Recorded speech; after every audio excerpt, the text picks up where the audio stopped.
This next part of the video series is based on questions that have been coming up for students about changing their schedule and adjusting their timeline.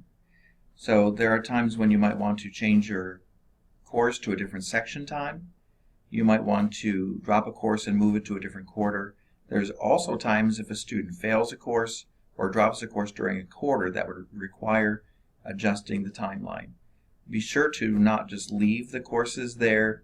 If you see extra courses and duplicate courses, clean up your timeline so that your My Progress will function properly. In this video, Jaden is going to move one of his sections to a different time period, and he's going to drop a course and move it to a future quarter. For students taking online courses, there is only one section of online course, so you don't have to worry about moving to a different time frame. But if you do want to drop a course and move it to a future quarter, this video will be helpful. Okay, we're looking at Jaden's timeline for fall quarter, and he wants to move the marketing course to winter quarter, and he wants to change the time section for the diversity course. So as I demonstrate these activities, I'll try to keep things in the screen, on the video screen. I'll have to scroll quite a bit, so do follow closely. The first thing we want to do is move the diversity course to a new time period. And I'm intentionally putting it at the same time as the marketing course to show you what happens as you might create a time conflict. So the first thing we want to do is scroll and find the diversity course. I had to expand a little bit so that I can show you the drop. Hit the drop button, update,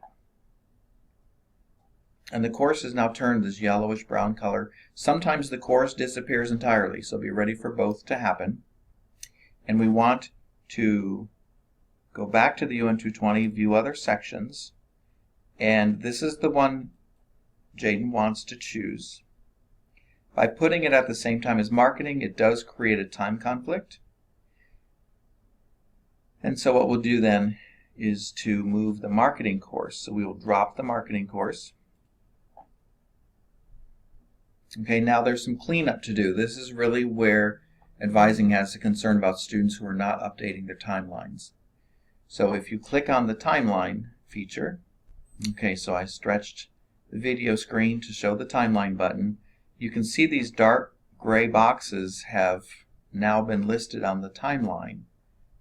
As you go back to the schedule tab, you want to get rid of this one because you're no longer going to be taking it. And the marketing course, we want to take that off the schedule. So now there's no time conflict and the schedule is cleaned up. When we go back to the timeline, this is where we want to move the marketing course. Choose the drop-down list and move it over to winter quarter of 22. So get that dark gray box out of fall. And you can see now that we have a duplicate course. We have UN 220 at the 4 MWF and also just a non-assigned section of diversity, and we want to get rid of the duplicate. Hit that and remove. Okay, this one is still dark gray, which means we haven't registered it yet. We'll go back to the schedule tab and hit register, and it is now green, which means scheduled. On the timeline it is light gray, which means it's scheduled, and everything is back in alignment. There's no dark gray boxes or duplicate courses in the timeline, so that's considered cleaned up. Now at this time, Jaden has only 10 credits, which is not full-time for fall quarter. And if he chooses to be full-time, he can find another, go to My Progress, find another 3-credit or 5-credit course that he wants to take, or he can move another course from a future quarter.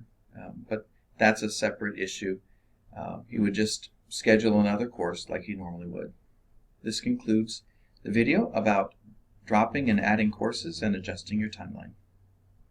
As always, if you have questions after you've practiced this and worked on it, be sure to contact the advising office by visiting the Advising Resource Center in the 13,000 building or emailing advisor@unoh.edu.